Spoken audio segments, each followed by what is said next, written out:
Hi everyone, welcome back to In Too Deep, a podcast with me, Alyssa. In this podcast, we go a little too deep into everything feminism. From why are the radical feminists and the Marxists on Twitter always fighting, to, no, seriously, why are they always fighting? How do we make a group that actually agrees with each other? You might be like, what do you mean by that? Why are we talking about two random groups on Twitter fighting? But I think, the fact that these two groups who should almost completely agree with each other are always fighting on TikTok and Twitter and Instagram, every social media. I think that's actually a really big problem because the question of whether women are oppressed by the patriarchy or by capitalism has been a source of contention between radical feminists and socialist or Marxist feminist groups.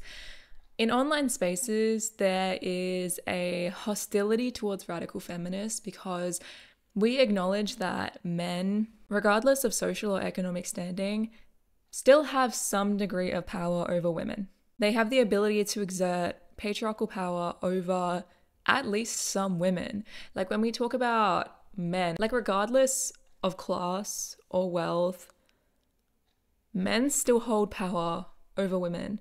For example, if you have a rich white couple, the man is going to have power over his wife. If you have a couple who's living in poverty, the man's still going to have power over his wife. I don't really think that's a difficult thing to understand, but this becomes such a source of contention between these two groups because I think there's been a lack of the usage of gender, race, class analysis, or intersectional analysis. However, it's my belief that radical feminists, while focused mainly on the patriarchy as the primary source of women's oppression, still very much acknowledge that class, race, gender analysis, and also the fact that the two main driving forces of oppression, not only for women, but also other groups as well, is both misogyny or sexism or patriarchal power and capitalism. There's no radical feminists who only believe that the patriarchy is the problem. However, a lot of us do get kind of labeled that way online, and I think that is why there's so much arguing between Marxists and radical feminists. This isn't even taking into account men, because we'll get into that, but even feminist groups who in theory should agree on everything. To me, it doesn't matter if you think that sexism or capitalism came first, because we still come to the same conclusion, which is that both would need to be eradicated for any form of liberation of people. Anyway, in this episode, I'm mainly discussing and explaining why I am against the opinion of many Twitter liberals or leftists, sometimes socialists as well if they're men, in refusing to see that men in all positions hold some degree of power over at least some women.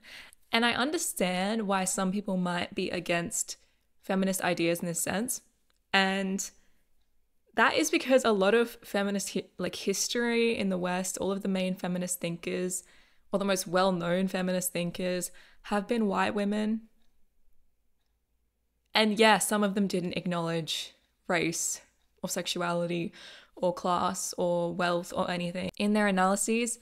And so I do understand to some degree why people might think that feminism doesn't take these things into account, but I think in saying that, you're also ignoring the opinions of feminists who weren't European or American white women, which do exist, they're just not as mainstream.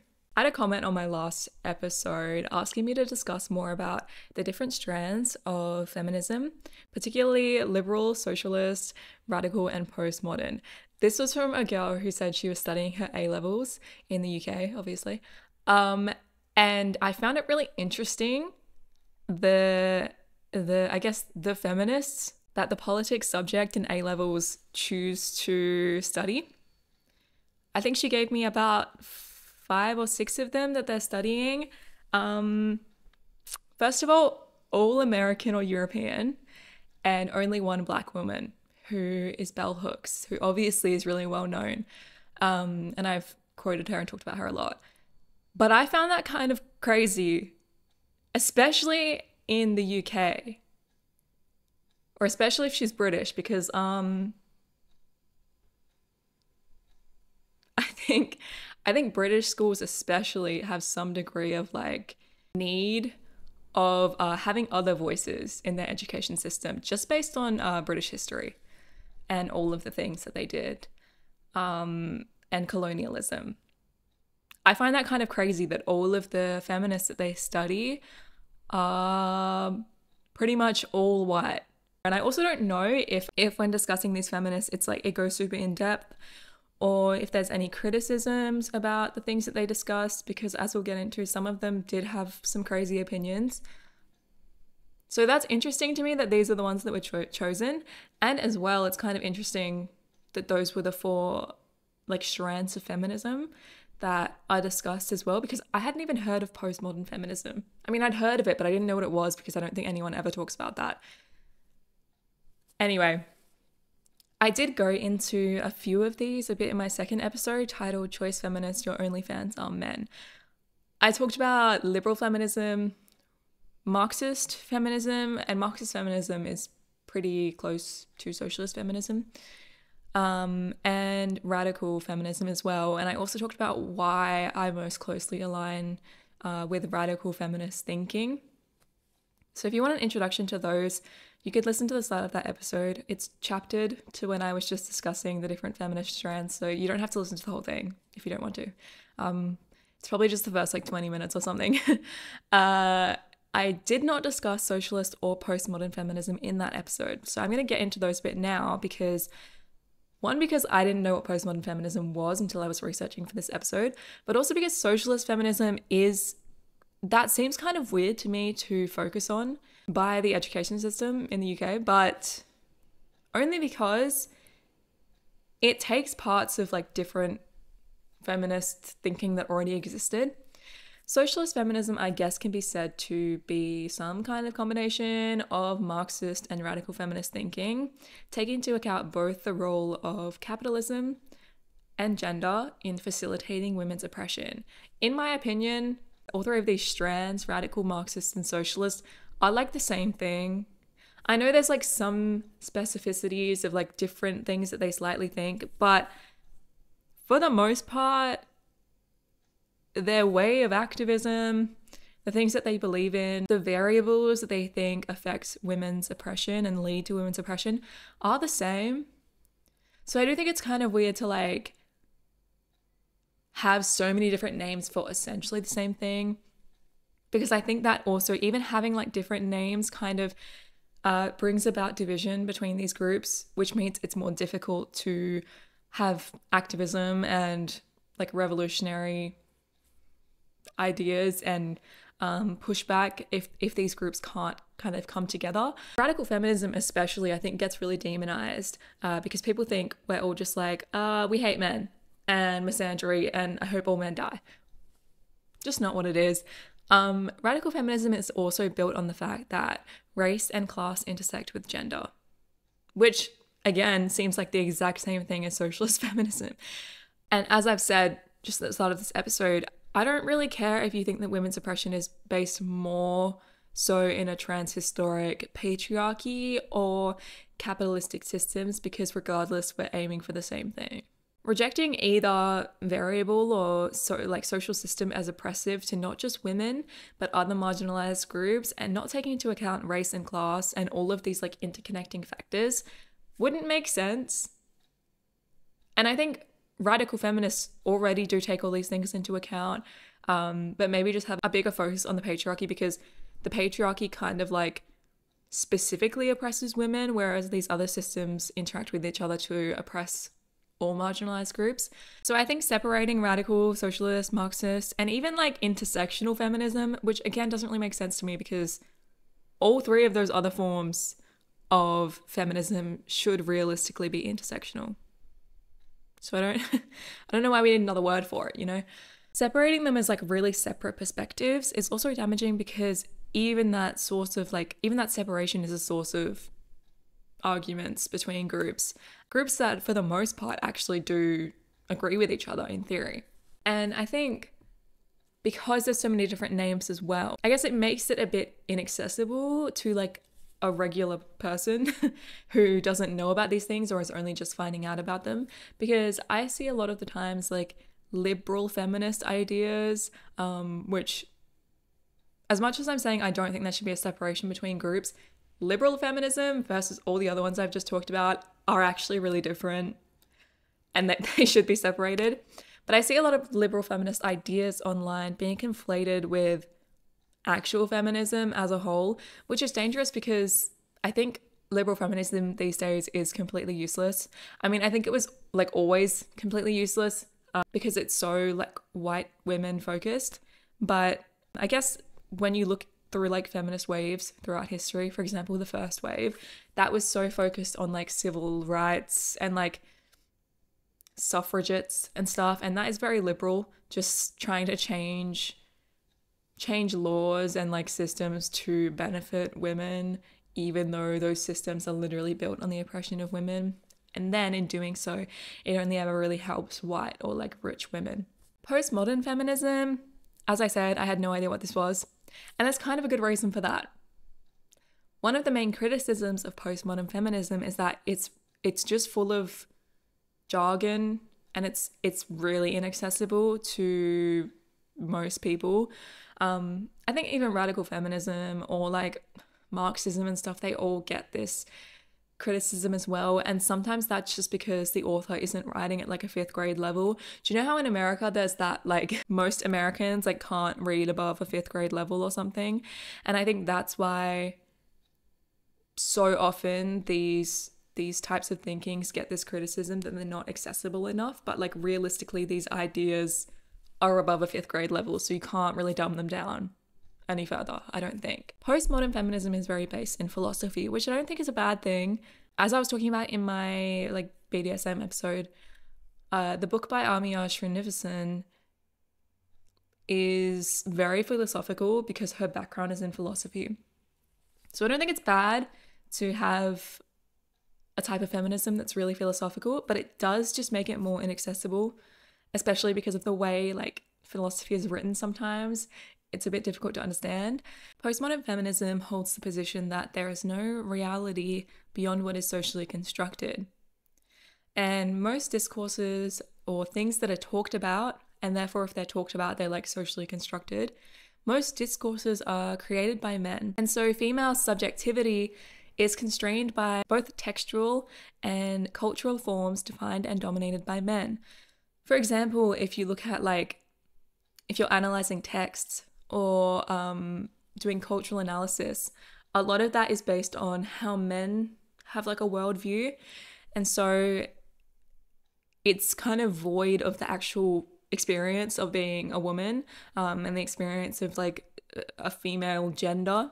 Postmodern feminists are especially critical of science's dominant role in contemporary culture and its drive to fix gender and sex categories, which is seen as oppressive because this limits people's capacities to shape their own gender identities.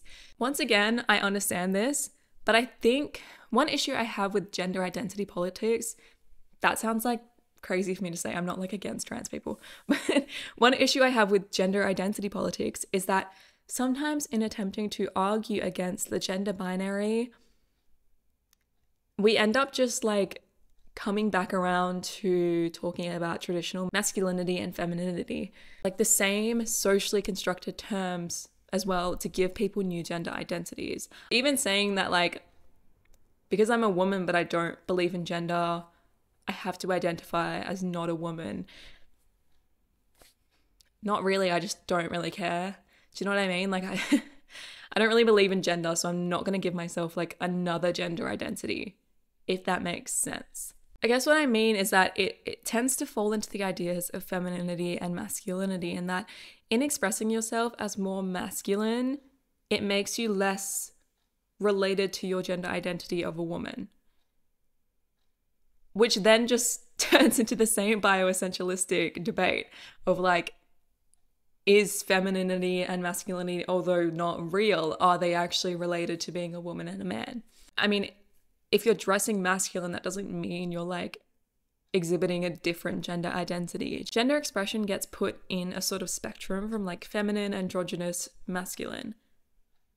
But gender expression, like what does that even mean? I have long hair, so I woman. Like I wear dress, so I woman.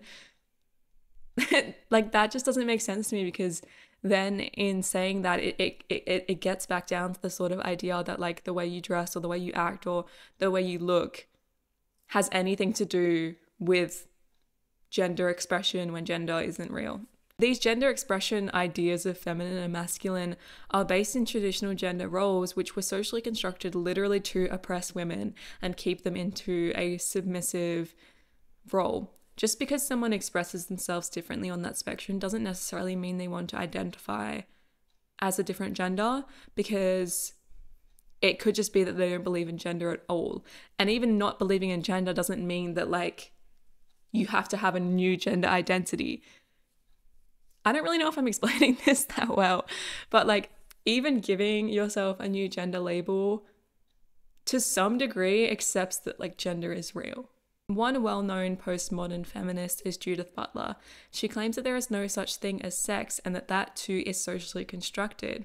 I do understand that theoretically, and how I think the scientific basis of sex kind of gives people a reason to force genders onto both. But like I agree with that, but then you also have to take into account the history and how sex-based oppression does exist in some forms in the real world, and how human societies have worked throughout history. That kind of dismissal of a woman's like reproductive ability and how that has been used to oppress her also is not really helpful. Although I don't think that like having the ability to reproduce makes us superior or inferior to men, you still have to acknowledge how that has been used to oppress us, or how that has been taken advantage of. And even now, how men like just cannot see that some women just don't want to have children because they see women in their only role as a uterus. And so I think in ignoring that like history and that way that human societies have functioned for a long time, it is a little bit problematic. Like you can't just be like, oh, sex is socially constructed, because like, yeah, but it hasn't been seen that way ever in human history. So it's a bit difficult. But I do like understand the idea of postmodern feminism. Like I do agree with that I guess in like trying to force gender and sex categories, people can't shape the way they want to express themselves outside of those gender and sex categories. But then also like that is still impacted by societal factors. So I understand, but I can see why it's very philosophical, because you can think about it in a lot of different ways.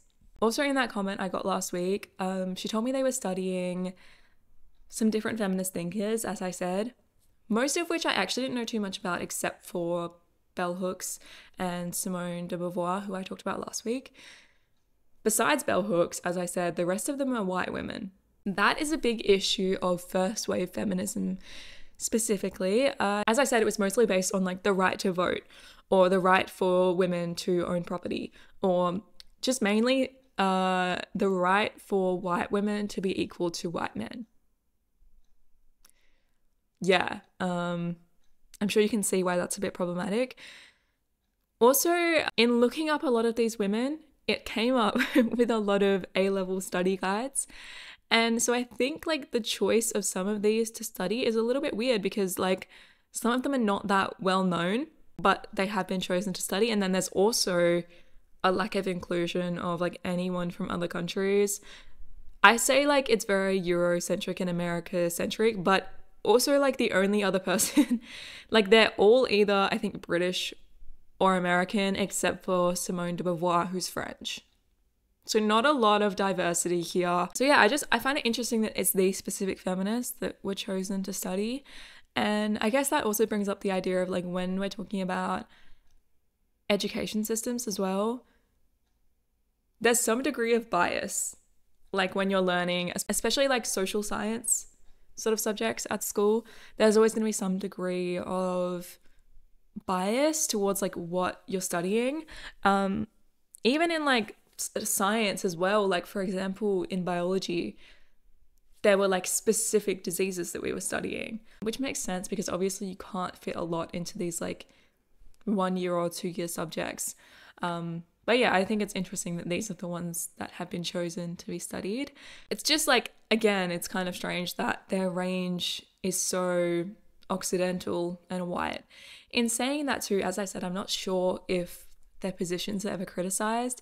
The first one we're going to talk about has like some of the worst opinions ever that were really a sign of her times because she was a first wave feminist.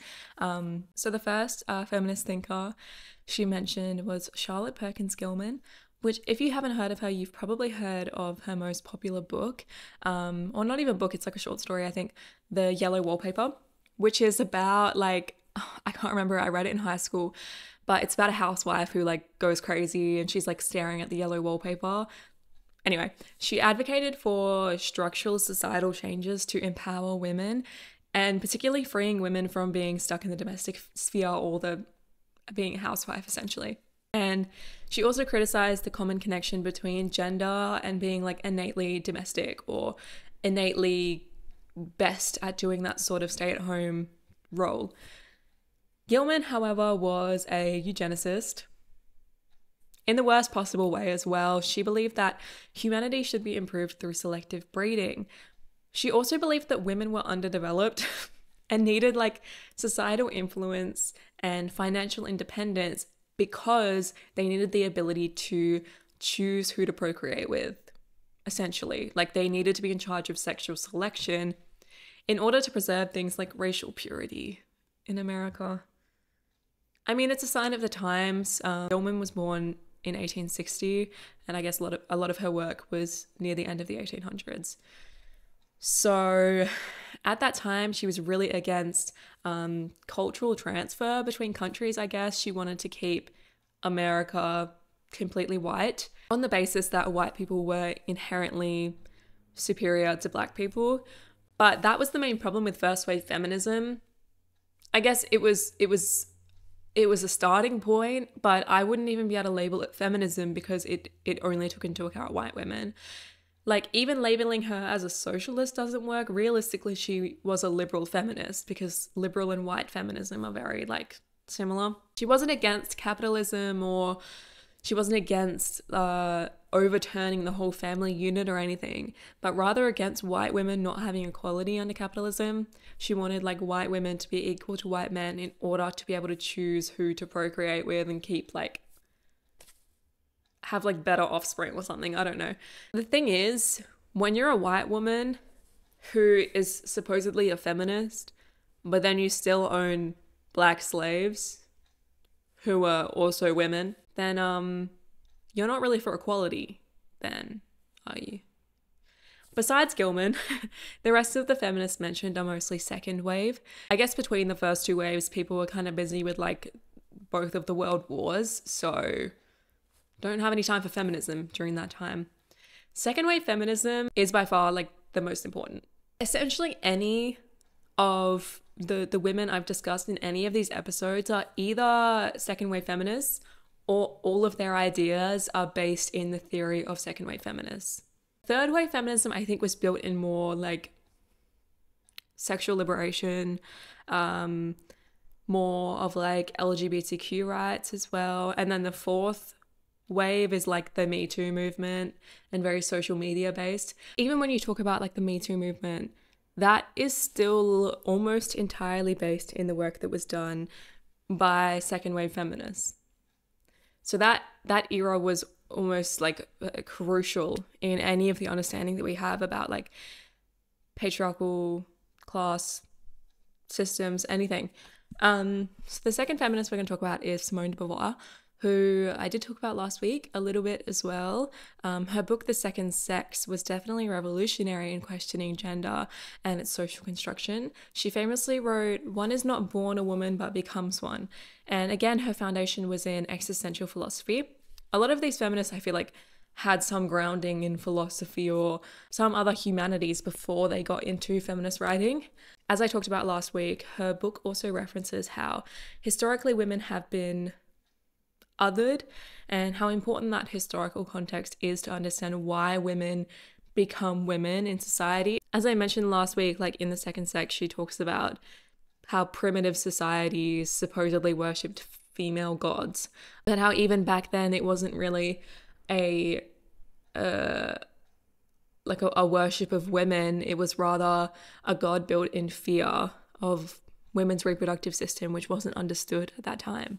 Beauvoir also talked about the idea that one created meaning for their existence through free will, but when that freedom is limited, the things that you can do as a person also become limited. Like I often talk about, women make many anti-feminist choices, and this is the reason why choice feminism doesn't work, because realistically we don't have free will when our freedom is limited by societal expectations mostly. Even the expectation that we get married or have kids is still prevalent, though not as much as during Beauvoir's life. But like that societal pressure, and I mean not even like particularly in Western countries anymore, it's definitely getting better, but that societal pressure is still enough to cause us to make specific choices. Or women who are like, I want to be a housewife. But why? Is it because your freedom to do anything else is limited? Or is it because that's actually like your free will and what you want to do? And I don't think a lot of women question that so many of their desires are rooted in how they were brought up and like the societal pressures that act on them as women to act in specific ways. Beauvoir was an anti-colonialist as well, and being French, she was a vocal supporter of Algerians in their war for independence from France. The second sex still, again, focused solely on the West, which makes sense as it was her area of expertise, of course, and her lived experience. The third feminist that this comment mentioned was Kate Millett.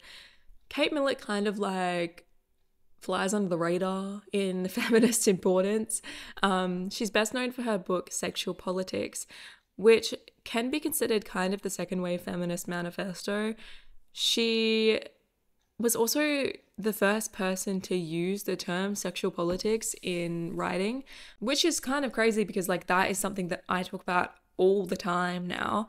The concept of patriarchy as well was kind of created during the second wave. So that can probably help you understand why this wave was so important. It would be vital in putting a word to and understanding the nature of women's oppression. Once again, Millett offers a critique of Western patriarchy and sex-based oppression as both political and cultural. She advocated for a revolution in the domestic division of labor, and therefore also an undoing of the traditional family unit, which obviously is in so much opposition to Gilman, who didn't really like think about actually undoing family, but rather wanted to be like, I don't want to do all the domestic work, but I still want to be a mother and housewife. Maybe not specifically like that, but that's kind of the vibe of like first wave feminism versus second. Recognizing that women who experienced sexual, physical, and emotional abuse were victims to a set of power dynamics under the patriarchy was also something that she advocated for as well. She acknowledged that sexual relationships and sex in itself is political, and critiqued how many literary depictions of violence in sex had become so popular. In an article published in The Conversation titled "Kate Millett Pioneered the Term Sexual Politics and Explained the Links Between Sex and Power. Her book changed my life," the author says, her feminist critique of these immensely influential male novelists at the time was unprecedented. The fact she began and ended her book with this critique illustrates how seriously she took literature and ideas, as she saw them as the basis of political consciousness and conduct, which again is so important. This book that I've talked about a few times before, The Sexual Politics of Meat, which combines even more to that, talks so much about the depictions of these sorts of ideas in literature. Because realistically, literature, even if it's fictional, it's still reflecting society at the time. And so in critiquing a lot of these literary works, she was talking about how it had become so normalized to have like violence and power dynamics in sex, and how that in itself, and being so popular, and all of these male novelists like normalizing this, that in itself was political. Andrea Dworkin, in fact, wrote that Kate Millett woke up a sleeping world, yet as a feminist, her popularity didn't really endure. When you think about popular feminists, like Kate Millett isn't really usually one of them. So again, I think it's like interesting that this was one of the feminists that was chosen to study. Bell Hooks was also one of the chosen thinkers from in this unit, I guess. Bell Hooks is potentially the most well-known feminist from this list. And finally, a feminist who actually fully acknowledged that other groups of people who are oppressed by society and culture need to be at the forefront of a feminist movement as well. I think Bell Hooks' book, All About Love, was the first book by a feminist that I read. Hooks said that love kind of must drive our movement. We can't reject love and like empathy as the most important part of feminism because we're afraid to be taken seriously. That was something that she really pushed. And in her book, All About Love, a lot of it kind of discusses like domestic violence, I guess, as well, and how historically like power dynamics between men and women in relationships, like violence or even the abuse of power in relationships cannot coexist with love is really something that I got out of that book. Bell Hooks was mostly a radical feminist, and she pushed the importance of recognizing the overlap between sexism, racism, homophobia, and other forms of oppression. If all forms of oppression work together to oppress people, then all of oppressed people must come together to reject all forms of oppression. Right? Because then like none of us will be free until we all are under a system which works together through all of these variables to oppress people. Hooks also focused on the universality of feminism, I guess, such as in her book, Feminism is for Everybody. Again, she talks about how a feminist revolution won't get anywhere if we don't also include men, we don't also include other oppressed people in that conversation, because once again, like it doesn't work. Like there's just no way in which that could work. There's no way we could free ourselves from a patriarchy without also freeing ourselves from capitalism at the same time. Her book, The Will to Change, which I've recommended before as well, was specifically a feminist book written for men. It acknowledges that most of the issues that men complain about are actually rooted in misogyny. As much as they hate feminism or they think they hate feminism, all of the issues they complain about are also because of a patriarchy. Like, oh, you're not allowed to cry, misogyny. Oh, like the male suicide rate, misogyny. Women always get custody of children, misogyny. Like men really need to understand that feminism helps them too. Although again, I don't really think they can be at like the forefront of any feminist movement because they lack that experience as a woman. But without men understanding these things, a feminist revolution can literally never happen because we're always going to be stopped by half of the population. Hooks is one of the most important feminists for this reason. Not only was she intersectional in all of her analyses, but she also acknowledged, again, that feminism won't get anywhere without people knowing that anyone and everyone can relate to and have feminist beliefs, and feminism actually helps everyone. The last feminist that was mentioned I also hadn't heard of. She's also the only one that's still alive. So shout out Sheila Robotham. She is a socialist feminist, but because, as I said, socialist feminism kind of is a combination of both Marxist and radical feminism, she's critical of Marxism in its lack of acknowledgement of issues such as family history, the labor of housewives, and sexuality, all of which tend to downplay the political importance of women in society, as I talked about, like postmodern feminism as well, in being like, sexes are just equal and there's nothing different. Yeah, agree, but it also doesn't take into account historically that they haven't been, and also the labor that's been done by women for centuries for free. She acknowledges that the oppression of women has both cultural and economic determinants, which goes against what many socialists tend to think, that the economic system is the actual oppressing force of women, or mainly Marxists, I guess, tend to think that once we get rid of like a capitalistic economic system, women will be free, without also acknowledging that there's other factors at play there. In saying that, she also notes that sexism predates capitalism. As we're about to discuss next, Robotham rejects liberal feminism and the idea that women's liberation via reconstructing systems and conventional political processes will in any way work or do anything.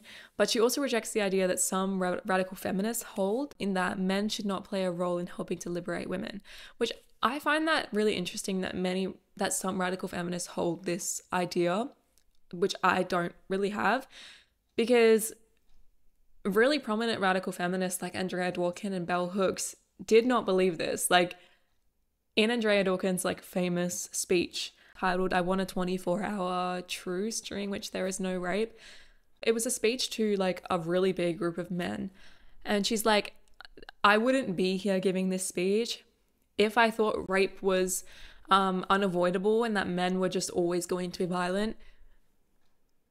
She would never like give this sort of speech if she believed that, because like it would just be useless. To have any kind of feminist thinking would be useless if you thought that men were naturally violent or men were naturally prone to rape without also taking into account the historical and social context. She believes, like me, that capitalism and misogyny are so deeply ingrained within each other, only destroying both would have any real change, which liberates not only women but those in like lower classes and in the third world as well. She also very importantly notes that women's liberation requires a big revolutionary change in the way that men see women, because left-wing men and right-wing men are both deeply sexist. And as much as left-wing men want to be like, oh my god, periods suck, like, you hate women just as much as the right-wing men that you can claim to be against. Like, for example, many like Marxist men think that if we get rid of capitalism, as I said, that like everything will be good in the world. After a capitalistic revolution run mostly by men who are still sexist, after that has been like, that reaches fruition, women could still end up being forced into or delegated into the roles of housewife or domestic servant, because men still see them as being naturally nurturing or naturally motherly and therefore better suited for these roles. Because again, they still have that sexism deeply ingrained in them. A good example of why a revolution needs collaborative work between men and women and a forced recognition of that deeply ingrained sexism by men is seen in the book Women's Liberation in the African Freedom Struggle by Thomas Sankara, which explores the fact that there is no true social revolution without the liberation of women through the lens of the 1983 to 1987 revolution in Burkina Faso. Haven't read that yet, but it's on my list. I'll read it this year. Robotham's view on liberalism is one that I agree with too.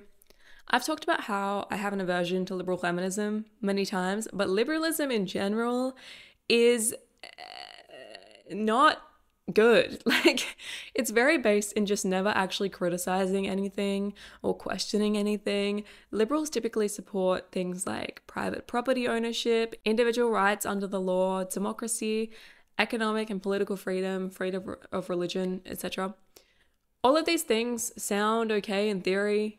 And yes, as a replacement to state religion or an absolute monarchy and traditional conservatism, it is better. But let's take something like freedom of religion, for example. Almost every religion is built on oppressing people, especially women, and forcing people into specific gender roles and things like that. Allowing people to express a religion in any way they desire, which necessarily oppresses women, whether it's forcing her again into traditional gender roles, disallowing her from partaking in certain activities, or forcing her to like wed and have children. In accepting like religious freedom, this takes away the woman's right to freedom herself, and free expression as well. Similarly, ownership of private property with a class analysis, this only like applies to those who are lucky enough to have enough money to own private property. But liberalism never takes that into account. They're just like, everything's okay. Everyone's equal. Yeah, but like, you kind of have to think a little bit deeper than that. James Foreman said in 20 Enemies, liberalism is the refusal to engage in principled ideological struggle inside and outside of revolutionary organization. And if we are truly revolutionary, we will struggle to eliminate all forms of liberalism from our social practice. I saw this in a TikTok by user ismatu.gwendolyn. She talked about in that TikTok as well, I think it was a clip from a YouTube video or something, liberalism being inherently destructive because it has no backbone. Liberals benefit from the systems that we already have in place, and they may be lenient enough to give marginalized groups the feeling that they're equal, or the idea that they're free, but will never actually aim to overturn the systems which feed off some people in society having their freedom revoked.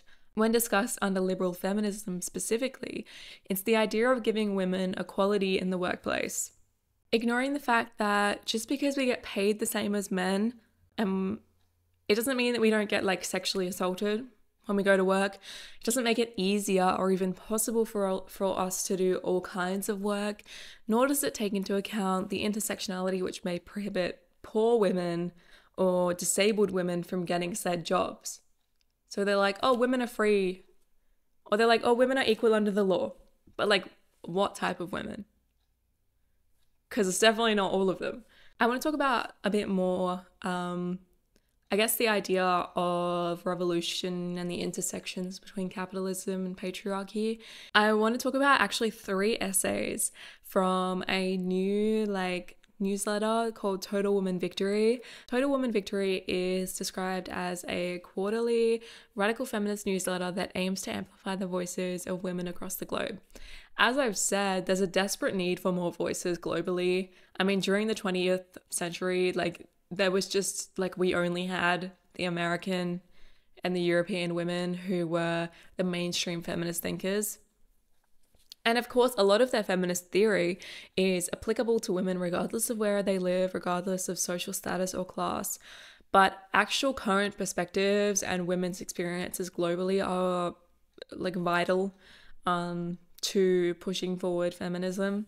In the first issue of this newsletter, an essay that really stuck out to me was titled Aboriginal Women's Resistance to Rape and Sex-Based Violence. In Australia, there is such a lack of knowledge about Australian history further than like Captain Cook arriving in 1770. This essay discusses the mass rape and sexual abuse which is commonplace in all settler colonialism, but specifically in Australia. The lack of white female settlers as a result of Australia originally being a British penal colony meant that the only women here in the beginning of colonialism, or the vast majority of settlers, were men. And so most of the women here, or the only like female presence in Australia, were the Indigenous women. Not only is it very important for Australians to know our own history living on stolen land, but this kind of perspective would never have been considered or even given a stage during like feminism in the 20th century, particularly by such like revered first wave feminists like Charlotte Perkins Gilman, because she didn't even believe Black people were human. Nor do many people from other countries even know that Australia has Indigenous people here, let alone the horrific like dark history that Australia has. And I think this sort of thing would be so much more important to include in a politics sort of unit in discussing feminism in like the British schooling system, because the amount of countries they colonized and then the way that they treated the women in those countries is like definitely something people in the UK should know about and study. This essay has an anonymous author, so I'd really recommend you go read it in the first issue of Total Woman Victory. But she talks about how, particularly because Aboriginal people were so dehumanized, the Christian ideas held by those settler men of like, they meant nothing when they regarded the Aboriginal women, and ideas of chastity and purity that they would normally apply to white women were not applicable here. As this author writes, Mounted Constable William Wilshire took this dehumanization to the next level, believing that God meant for Aboriginal women to be used by white men, as he had placed them wherever pioneers go. He, like many settlers in early Australia, regularly found himself like bragging about his gin busts, which was the name for the practice of raping Aboriginal women.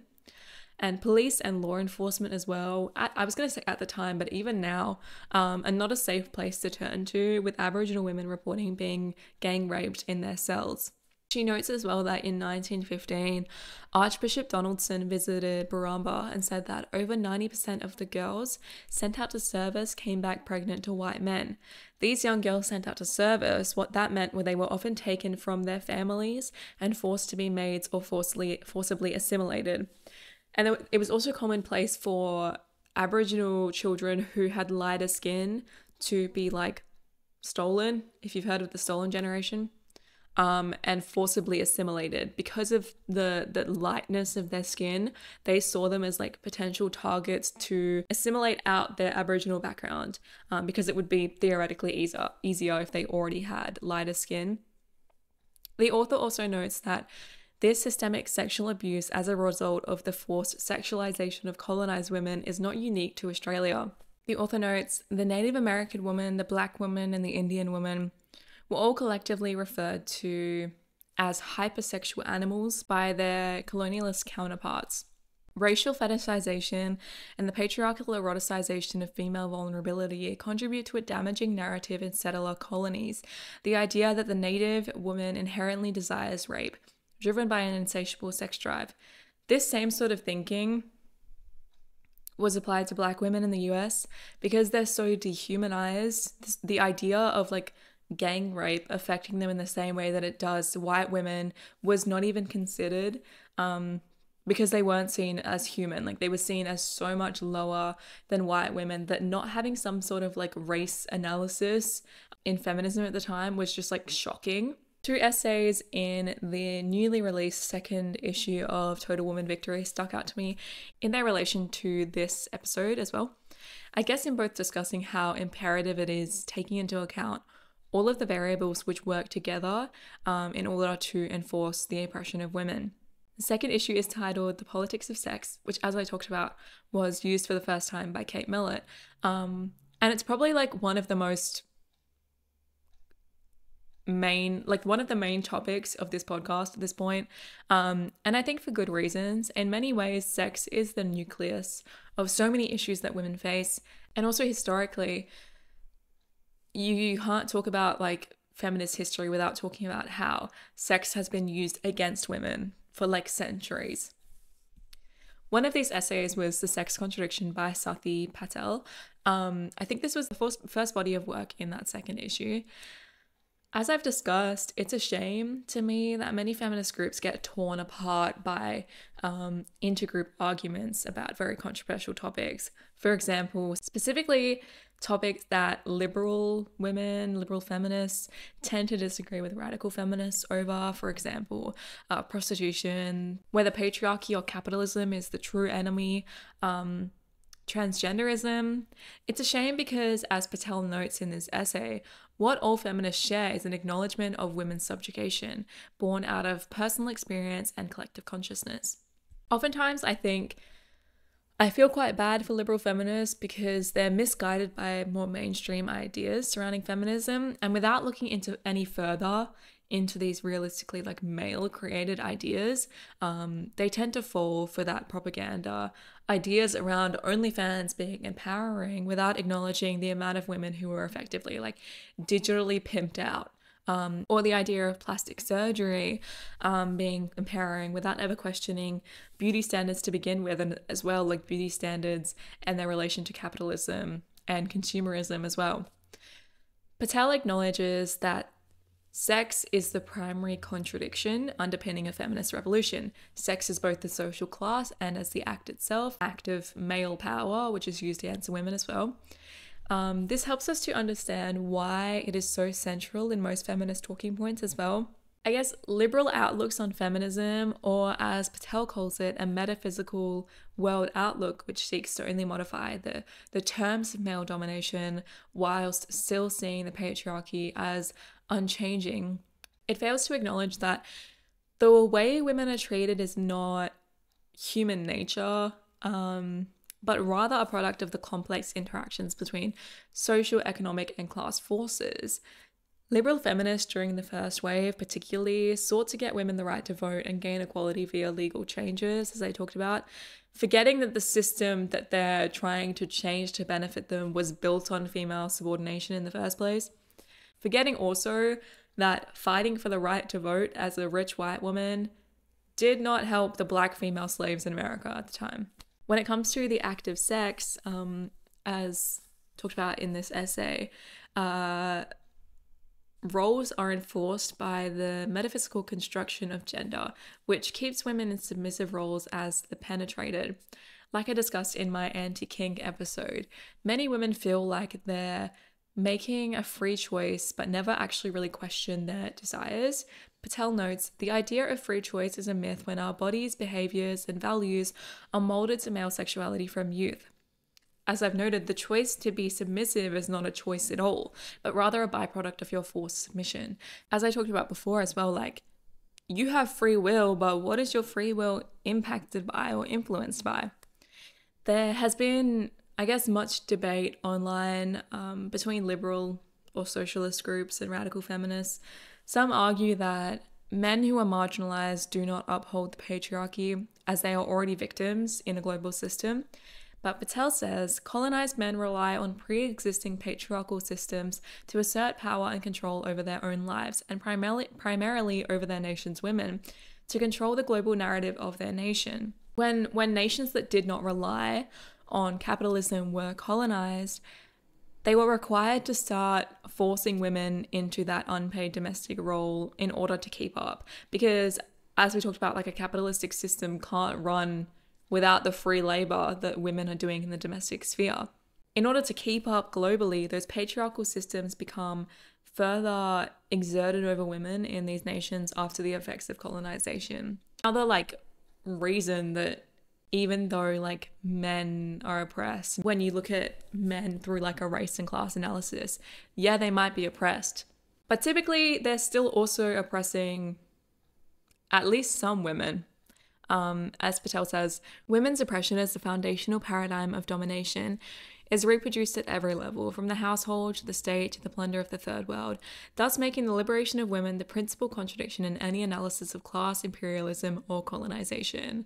Even when you talk about, like, countries that are at war, the women in those countries are still being, like, systemically raped by the men. Just because these men are also being oppressed doesn't mean they're still not upholding a patriarchy. The second essay, which I found really relatable to this topic as well, was The Poverty of Sex by Pardis. This essay begins with the quote, "The female proletarian has been erased, and with it any care for liberating her. Thus, predominating analyses of Marxism focus on the male, similar to the international human rights system, which centers on the male regarding basic needs and human rights. In doing this, the natural order of the human rights system, as well as any male-centric liberatory methodologies, are doomed to fail, because with male exclusivity comes a reification of patriarchy and male supremacy, insufficiently providing solutions for all proletarians, which is particularly detrimental to the female class." She also notes similarly that the only way capitalist systems, as I already mentioned, can function is by being upheld by the domestic labor of women, or the domestic sphere. So many Marxists and socialists aim to dismantle capitalism, yet refuse to take into account that without that free labor that's being done by women, the capitalist system would fall. The patriarchal pressures which, combined with capitalism, force women to do this unpaid work. 10 to 30% of a country's GDP can be attributed to unpaid labor. And women globally perform over 76% of unpaid care work. And as we know, even in, like, relationships that are supposedly equal, the couple will take part in, like, a patriarchal form of oppression, aka getting married or having children, and then suddenly the woman is doing all of that domestic labor for free, even if she has a job that earns more than her male counterpart. As I mentioned, prostitution is one of those, I guess, like, arguments which has so many different opinions and becomes quite controversial. Pardis mentions how sexual exploitation is a form of slavery. It really can be attributed to the acceptance of normalization of misogyny, that liberals are against prison labor but do not hold this moral position for sexual labor. Because again, they can't see that, or they don't see that, like, sexual labor is misogyny. Instead, liberals will just be like, no, but it's empowering. Like, you're missing the point, I think. Similarly, as I discussed in this episode as well, much of feminist history is very white. The same white women who were enslaving black people were attempting to be equal through legal changes to men. Meanwhile, they're perpetuating slavery, murder, rape, and treatment of black people as subhuman, which again was also mentioned in this article regarding the systemic rape of Aboriginal women. White feminism is extremely closely aligned with liberal feminism. And as I discussed last week, how like female CEOs, like the girl bossification of feminism in the 2010s, still only gain power from the use of women who are lower than them, or the use of the women in the third world. In this article, the author mentions Phoebe Novakovic and Marilyn Hewson, the two white female General Dynamics and Lockheed Martin CEOs. Both companies are weapons manufacturers. Lockheed Martin, for example, supplies Israel with fighter jets which have been used to bomb Gaza, with the majority of deaths during genocide being women and children. Surely not women being the CEOs of companies which directly kill children was the future liberal feminists wanted. Just yesterday, actually, I saw that iPhones made fully in the US could cost $30,000 each, with production also being very limited. This is a very obvious example of how capitalism thrives not only on women's domestic labor in the home country, but also the cheap exploitative labor purchased from other countries in order to make our lives cheaper and easier. Resource extraction particularly uses slave labor in order to produce most technology, which only makes patriarchal control stronger in these particularly African countries where it happens. Partis ends this essay with a good quote: "The structures that bind women, especially those in the global south, are not merely the byproducts of an unequal system, but its very foundation. This system thrives on the exploitation of female labor, both visible and invisible, sanctioned and coerced, through which capitalism perpetuates itself. The false promises of progress under patriarchal frameworks obscure the reality that women's suffering is not incidental, but rather a necessary condition for the survival of global economic and imperialist systems. Any movement that does not critically interrogate the intersection of race, sex, and class, or that fails to confront the entrenched structures of male supremacy, risk enforcing the very inequalities it claims to challenge." Which I think is a good way to end this episode as well. I guess mainly what we've talked about is that it's important to acknowledge that feminism has a very white history, but I still think like one of the biggest issues we're having recently is that people who generally agree on all of these things tend to have so much like group infighting, and realistically that just distracts us from the goal that we all share. So honestly, I just think people need to understand that like all of these forms of feminism, like radical socialist, Marxist feminism, all really need to like closely align, and also that there needs to be a huge acknowledgement, specifically by leftist men, that patriarchal power does exist and that they need to be able to acknowledge their own sexism, which I think a lot of them just don't do. A lot of the like stupid white leftist men who very clearly still hate women, but instead of getting to the point like conservative men do and being like, I want my wife to stay at home and not talk, they just pretend that they actually care about women, but then still hold those same beliefs. So there really needs to be a change in how, specifically, as I said, leftist men see women in order to see any kind of change. And then I don't necessarily agree with the fact that, I guess, like, any kind of women's liberation movement will work if we also don't have men working with us. And if you're a man listening to this, I really recommend you read The Will to Change by Bell Hooks, again, because it is a book written specifically for men who, I mean, men should obviously be able to understand and interpret feminist theory that's written for anyone, but I think this book helps in understanding that all of the issues that men complain about are also based in misogyny. So I think that's all I have to talk about in today's episode. So thank you guys so much for listening to this episode. Have a wonderful week, and I will talk to you next week. Bye.